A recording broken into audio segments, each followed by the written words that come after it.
रूस यूक्रेन युद्ध के बीच बाइडेन ने अचानक कीव पहुंचकर पूरी दुनिया को चौंका दिया था। बाइडेन के यूक्रेन पहुंचने से सबसे ज्यादा रूस को झटका लगा है। इस दौरान दोनों नेताओं के बीच खूब बयानबाजी हुई। अमेरिकी राष्ट्रपति जो बाइडेन सोमवार को गुपचुप यूक्रेन पहुंच गए थे। इसके एक दिन बाद वह अब पोलैंड के दौरे पर हैं।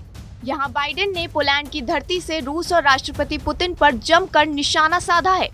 बता दें कि सोमवार को बाइडेन अचानक यूक्रेन पहुंच गए थे।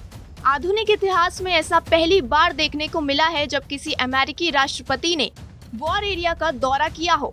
अमूमन अमेरिका जैसा किसी देश के राष्ट्रपति जब किसी दौरे पर जाते हैं तो बेहद कड़ी सुरक्षा के साथ एक भारी काफिला उनके साथ चलता है, लेकिन बाइडेन के यूक्रेन दौरे में ऐसा कुछ देखने को नहीं मिला था। बाइडेन के दौरे के लिए अमेरिकी राष्ट्रपति के अधिकारक विशेष प्लेन एयरफोर्स वन विमान के बजाय वायुसेना के बोइंग विमान C-32 को चुना गया था। एयरफोर्स वन से यूक्रेन नहीं जाने का मुख्य मकसद यही था कि रडार की नजरों से बचा जा सके। इस दौरान उनके साथ कुछ सुरक्षाकर्मी, मेडिकल टीम, करीबी सलाहकार और 2 पत्रकार मौजूद थे। बाइडेन के दौरे के एक दिन बाद ही पुतिन ने रूस की संसद को संबोधित किया था। साथ ही अमेरिका पर निशाना साधा था। पुतिन ने कहा था कि रूस यूक्रेन को आजाद कराने के लिए लड़ रहा है। यूक्रेनी सरकार पश्चिम के इशारे पर चल रही है। पश्चिम ने जिन को बोतल से बाहर निकाल दिया है। पुतिन ने इस दौरान अमेरिका पर कई आरोप भी लगाए। यूक्रेन के बाद पोलैंड पहुंचे जो बाइडेन ने एक बार फिर पुतिन पर हमला बोला है।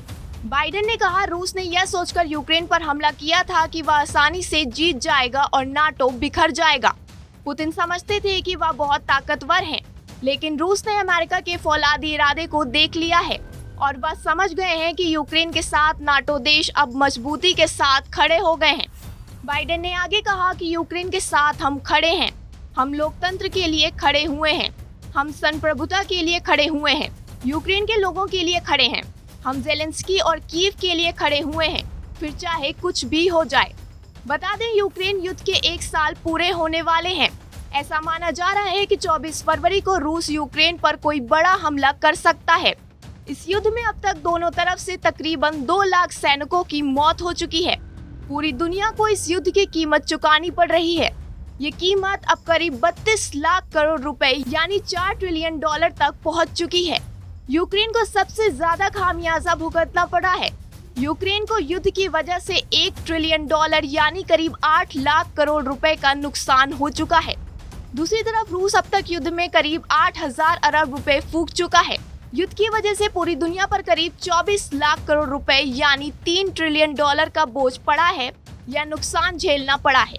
आज के लिए बस इतना ही। देश दुनिया की तमाम बड़ी खबरों के लिए बने रहिए हमारे साथ और देखते रहिए TV9 डिजिटल। धन्यवाद।